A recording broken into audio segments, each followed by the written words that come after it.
Semangat pagi, saudara-saudaraku yang berbahagia. Kali ini saya tentu selalu mengusik ruang bahagia saudara-saudaraku di seluruh tanah air.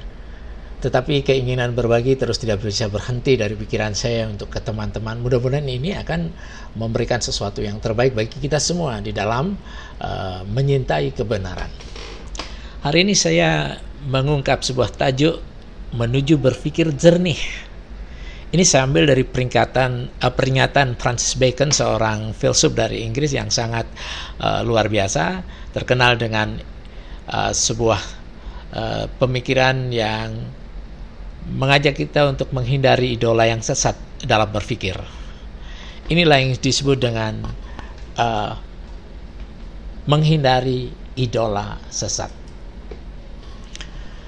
Kita tahu Francis Bacon itu lahir tahun 1521 dan beliau wafat tahun 1626. Menganjurkan jurus-jurus berpikir yang jitu untuk mencapai kebenaran yang objektif.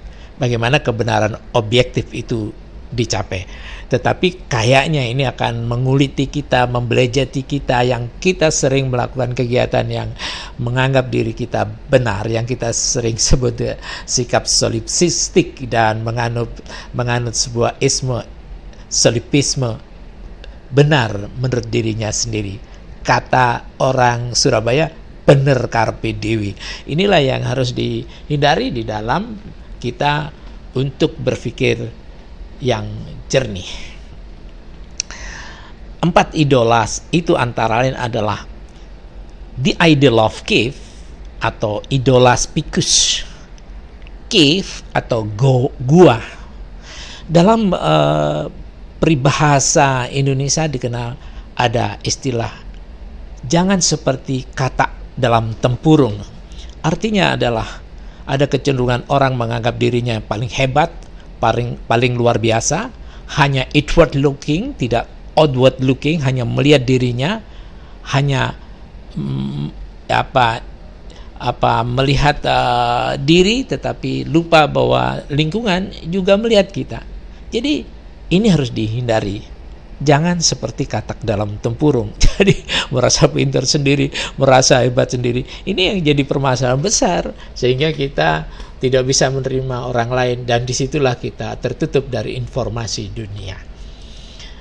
Ini sebuah gambaran kepada kita bahwa cermin itu tidak pernah bohong. Jadi kalau kita mengidolakan diri sendiri, hanya saya paling benar, orang lain pasti salah. Ini sesuatu yang ya menurut saya adalah sesuatu yang ya naif ya lah, celaka kita. Sehingga kita tertutup dari pikiran-pikiran orang lain, kita tertutup dari masukan-masukan. Padahal dalam kehidupan itu adalah eksternal menyokong yang banyak kepada kita, dan diri kita secara internal akan berkembang karena ada pikiran-pikiran yang lain mendukung kita. Memang ada sebuah pikiran dulu ya nativisme, secara lahir kita sudah hebat. Itu nativisme. Ternyata itu berkembang lagi bahwa empirisme mengatakan bahwa ketika kita ada pergaulan dengan orang lain, bisa komunikasi, ada share of value, share of knowledge, share of teknologi, share of information, akhirnya membuild kita menjadi orang yang luar biasa, dan kita keluar dari tempurung dan kita menjadi orang yang serba luar biasa karena mampu menerima pikiran dan informasi dari yang lain. Kemudian ada idolafori, the idol of marketplace. Ini adalah idola yang menggambarkan kepada kita itu sok copy paste. Artinya bahwa kalau masyarakat dan populasi yang besar mengatakan itu ya terjadi dan itu menjadi memasyarakat dan itu menjadi pasar, dia akan ikuti idola-idola pasar itu. Padahal tidak selalu benar idola pasar itu. Tentu harus di setting atau di adjust dengan diri kita, apakah ada kesesuaian.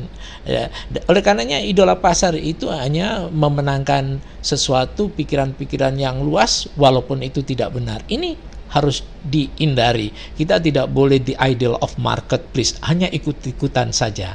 Ini terjadi sekarang di era-era sekarang adalah era-era ikut-ikutan. Begitu share hoax berkembang kemana-mana, diproliferasi kemana-mana, semua mengabarkan berita hoax tadi. Amat naif sekali. Kita tidak demikian. Dengan demikian kita hindari the idol of marketplace. Selanjutnya, saudara-saudaraku, menganggap bahwa segala yang dianggap benar adalah oleh masyarakat, orang banyak adalah yang benar dan harus diikuti. Ini pernah terjadi. Jadi ketika itu cerita Galileo sampai dia dihukum oleh masyarakat sampai tiada karena sangat mengakui kebenaran yang ada pada dirinya. Akhirnya masyarakat mengorbankan nyawanya. Selamat tinggal Galileo. Cerita pada tahun 1564. Kemudian, mohon maaf, ini the idol of theater, idola teatri. Ini kita hidup hanya bersandiwara.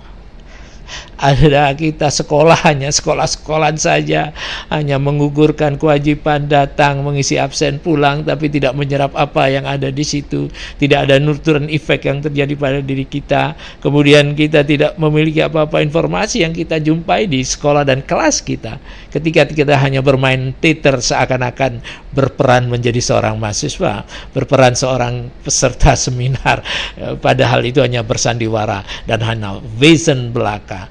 Jadi kita tidak boleh bermain teater, berbohong karena tidak berbicara sesungguhnya. Ini bermain teater, ini harus dihindari di dalam ranah kebenaran. The idol of theater harus dihindari. Kita tidak boleh sekolah-sekolahan membuat akreditasian, kemudian di backup dengan data bohong-bohongan. Ini akan terjadi pada kita.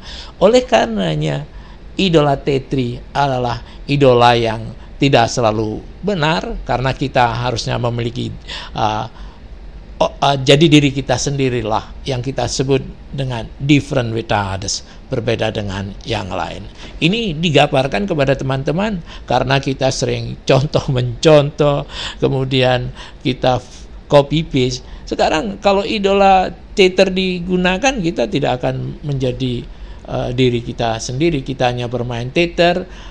Apa yang kita buat itu adalah sesuatu yang sifatnya plagiasi. Nah, ini lahir Turnitin yang menjadi wasit adil sehingga kita tidak bisa bermain teater semacam itu. Nah, yang terakhir adalah idola tribus. Tribus itu dari tribe, itu kesukuan. The idol of tribes. Jadi idola tentang kesukuan. Katakanlah saya orang yang lahir di kota Malang, jadilah saya Arema. Ketika saya menjabat, semua staf-staf saya dari Arema semua, tanpa memperhatikan apakah dia punya kapabilitas, apakah dia memiliki suatu daya challenges yang besar, apakah mental agility-nya luar biasa. Pokoknya itu teman saya angkat menjadi staf saya. That is sangat keliru sekali. Oleh karenanya idola tribus ini harus dihindarkan. Kalau kita mencari bolo-bolone dewe, ya, itu boleh kalau itu memang di dalam koridor bolo kita kebetulan dia adalah orang yang plus-plus yang luar biasa. Why not tidak bolo kita? Yang diutamakan adalah kapabilitas, bukan bolo-boloan itu. Ini yang harus dikembangkan kepada kita di dalam membangun sesuatu. Ini saya sampaikan kepada kawan-kawan di Scout Reader Indonesia dan Scout Jurnalis Indonesia. Mari kita hindari 4 idola sesat yang dibawakan oleh seorang orang filsuf, Francis Bacon. Satu, seperti yang dikatakan, jangan seperti kata dalam tempurung.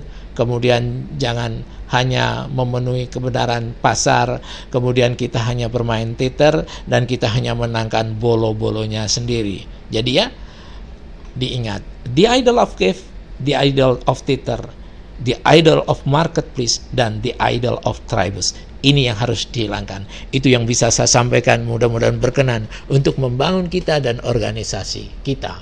Semangat pagi. Terima kasih.